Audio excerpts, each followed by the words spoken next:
accanto, lei si commuove, fa sempre così. Che donna lei, quando si pente, piange davvero, non è come me. Per quei suoi occhi teneri, chissà cosa farei.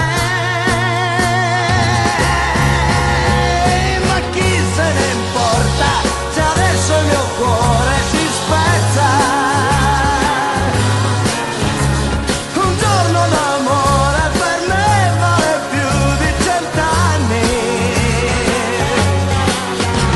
Sembrava un capriccio ed invece per lei sto morendo.